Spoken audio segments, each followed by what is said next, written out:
Muchas gracias, Gabriel. Gracias a la Fundación. Primero por hacer este esfuerzo. Estas cosas cuestan, no son sencillas de hacer. Y todos los esfuerzos que ustedes sistemáticamente vienen haciendo, desde que José con un grupo de compañeras y compañeros decidió crear este espacio que tanto le ha dado al país y a la izquierda uruguaya. Decía, estos esfuerzos que ustedes vienen haciendo son esfuerzos que en este tiempo, después de algunas cosas que pasaron, que ahora Gabriel traía, se convierten también en una suerte de reivindicación, de desagravio. Yo cada vez que me toca hablar sobre la obra de Vivian y sobre su trayectoria política, de luchador social, pienso, después de algunas cosas que pasaron y algunas cosas que se dijeron, que estamos también desagraviándolo. Y eso hoy, en el día de su cumpleaños, creo que tiene también un valor adicional. Así que muchas gracias por hacerlo posible, muchas gracias por generarlo, por convocar tanta gente querida, gente que Vivian quiso, que quisieron a Vivian, que aprendieron con él, que se hicieron a la militancia política y social con él, que se hicieron al estudio y a la reflexión sobre la historia con él, y también por convocar, en este caso, en mi representación, a su partido, al Partido Socialista de Uruguay, que hoy, a 100 años del nacimiento de Vivian, una vez más reconoce en Vivian Trías a uno de sus principales militantes, a un refundador del Partido Socialista, como ha dicho nuestro compañero José Díaz en más de una oportunidad, y a quien nos sigue aportando en ese pensamiento vivo una enorme fuente de inspiración para la lucha cotidiana que tenemos que dar. Quiero saludar a la familia Vivian, a Facundo, a Josefina, a toda la familia Vivian. Quiero saludar también a todas las compañeras y los compañeros que nos encontramos aquí y con los que venimos tejiendo historia también juntos.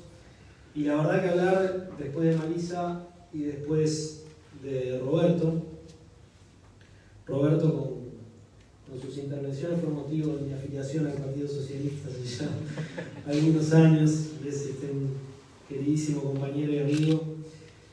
La verdad que cuesta, porque uno se emociona, se moviliza y además han dicho muchas cosas relevantes, muy estudiadas, muy maduradas, al calor de la obra de Trías y también de la vida compartida con él, en algunos casos, que dejó mucha huella.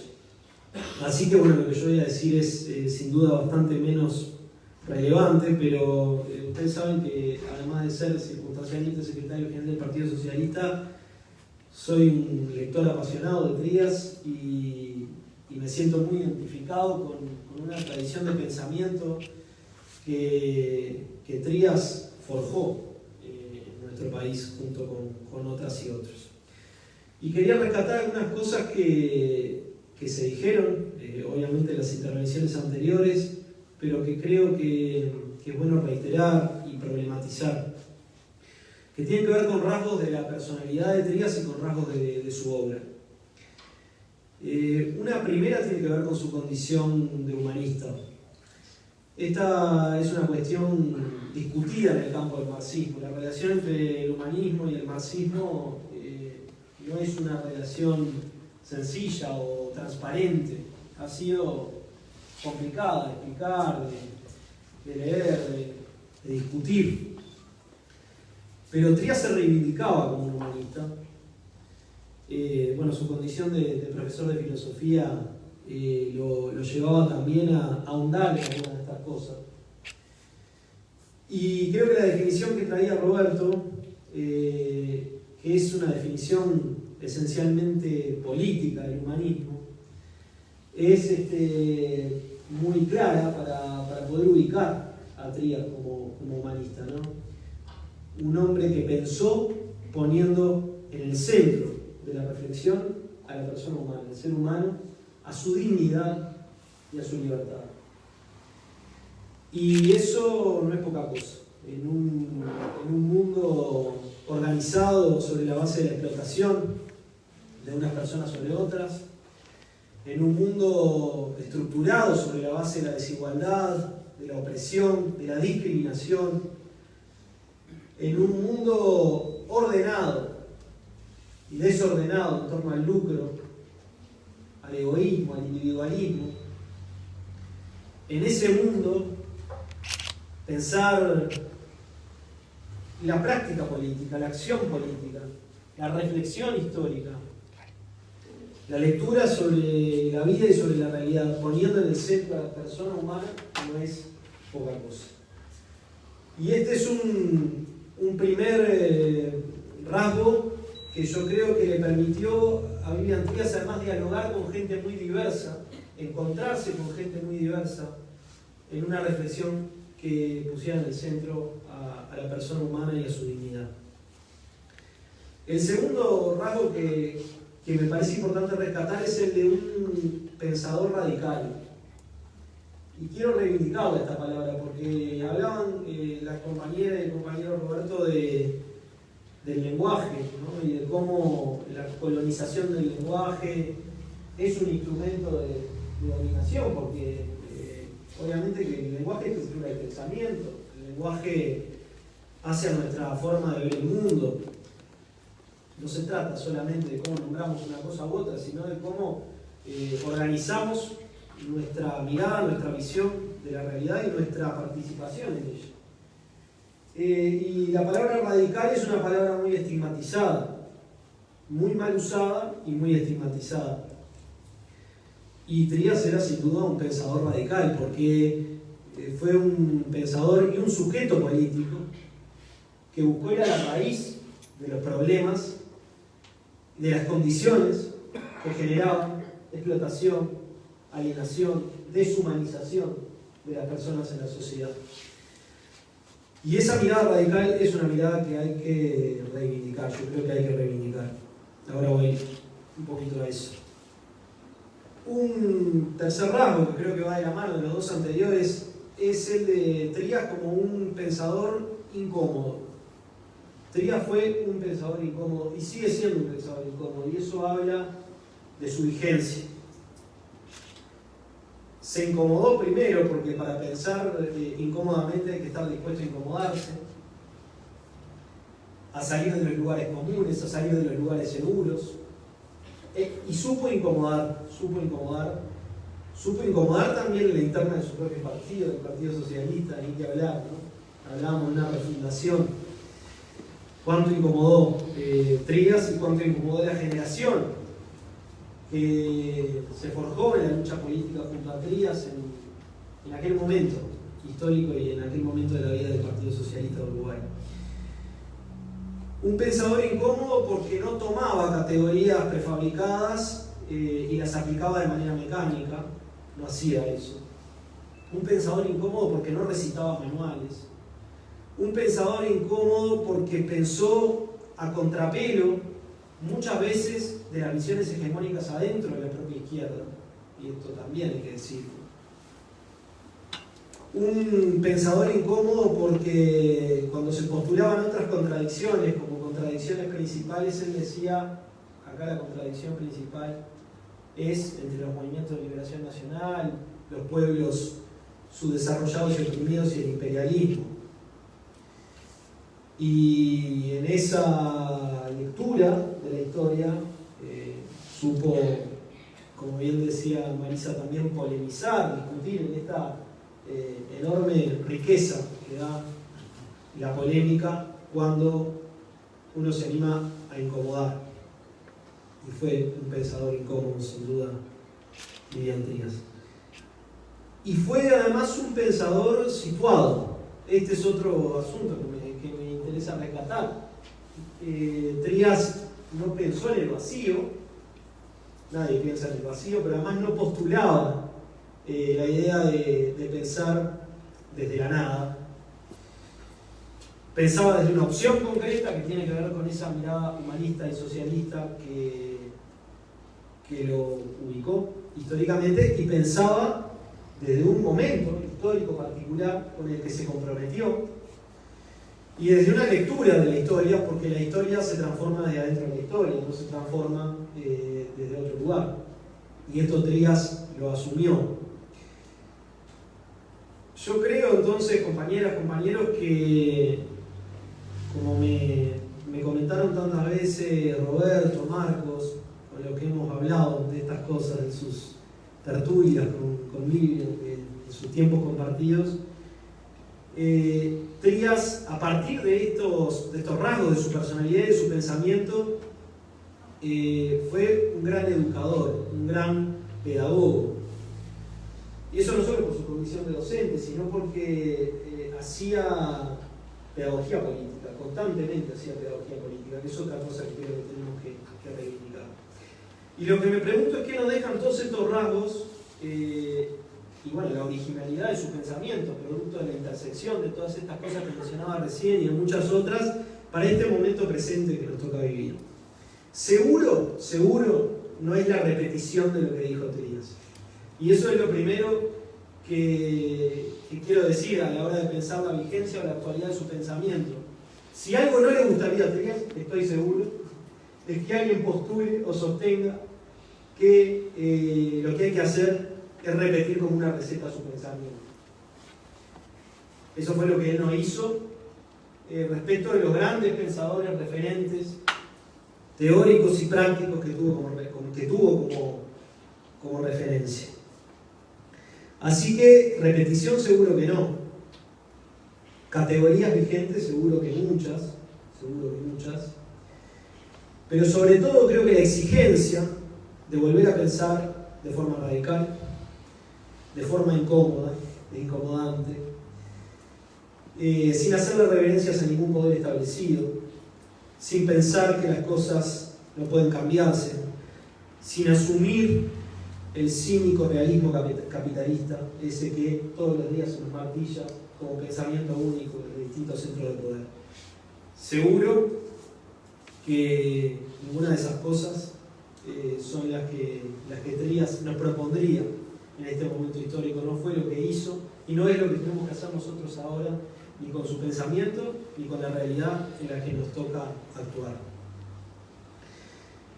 Trías vino a traer a la vida del Partido Socialista de Uruguay y de la izquierda uruguaya y latinoamericana, junto con otros actores muy importantes, la visión de un socialismo nacional, popular y latinoamericano. Y eso es algo que yo creo tiene una gran vigencia, una gran actualidad, más allá de que las propias categorías de las que estamos hablando, pensadas en el contexto actual, operan de manera distinta.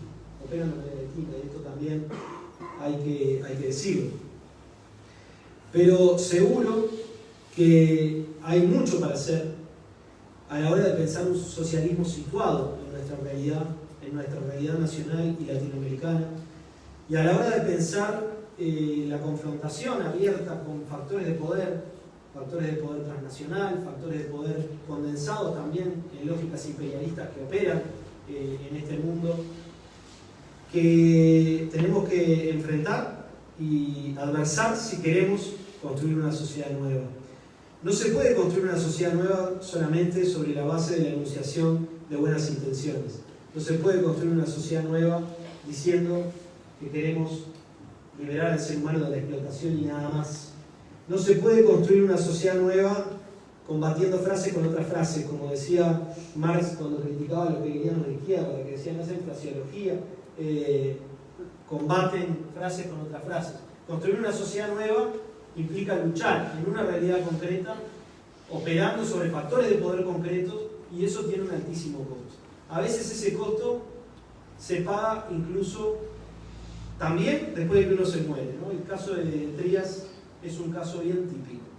Sigue pagando todavía en los relatos, en las falsedades, en las tergiversaciones, en la falta de ubicación histórica de algunas críticas y descripciones que se hacen de su persona, de su obra, de su acción política. Sigue pagando la consecuencia de haberse puesto al hombro la lucha contra grandes factores de poder, de haber incomodado.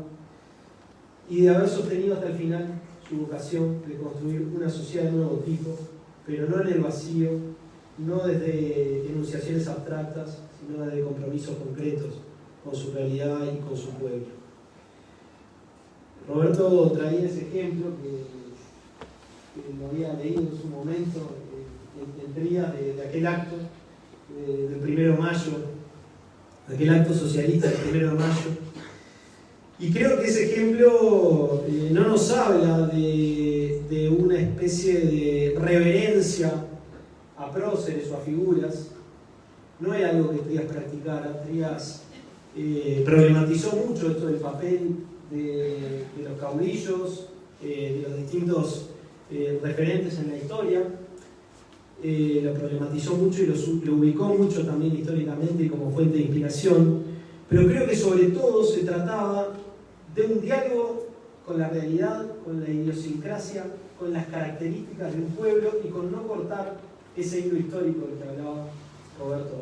Ese diálogo con la realidad es un diálogo imprescindible para poder gestar algo nuevo. No se puede construir lo nuevo negando lo viejo y no se puede construir lo nuevo sin dialogar con las tradiciones, con las luchas, con los valores, con la idiosincrasia de las sociedades en las que uno actúa. Y esto yo creo que es un elemento también fundamental para construir una propuesta superadora hacia el futuro. Hoy creo que recordar a Trías a 100 años de su nacimiento es volver a comprometerse con la lucha socialista, es volver a comprometerse con una lucha que no haga concesiones al dominio, a la explotación, a la opresión de ningún tipo, es volver a comprometerse con ese humanismo radical que lo caracterizaba, es volver a aplicar la mediación del método del materialismo histórico que Trías practicaba con tanta originalidad y creatividad para entender este tiempo y para proponernos un camino de transformación, porque si algo hizo Trías fue ser consecuente con aquella afirmación de Marx, aquella famosa tesis 11 sobre Feuerbach y todo lo que dejó y trajo, de no solamente interpretar el mundo, sino a partir de esa interpretación comprometida, luchar para transformarlo.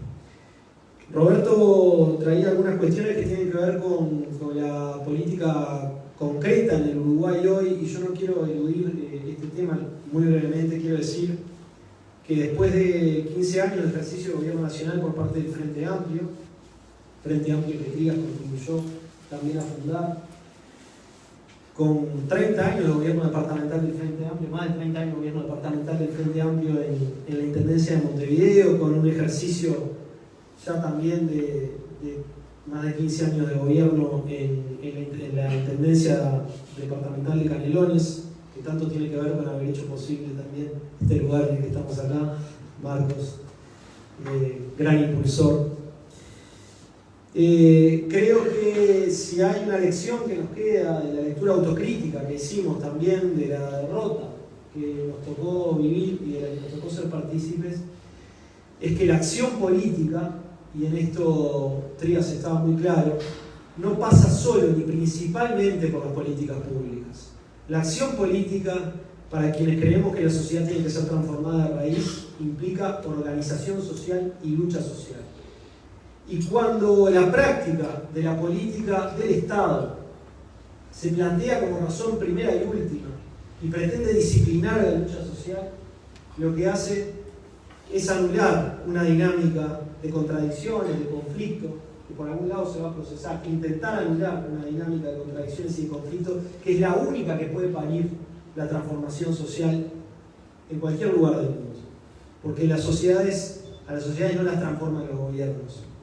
Las sociedades se transforman a sí mismas o no se transforman. Y eso Trías lo tenía muy claro, y es un gran aprendizaje, una gran orientación para los que queremos cambiar el mundo de raíz, porque todavía queremos cambiar el mundo. Nadie nos puede haber convencido de que no es posible. No solamente es posible, sino que es más necesario que nunca. Gracias, compañeras y compañeros.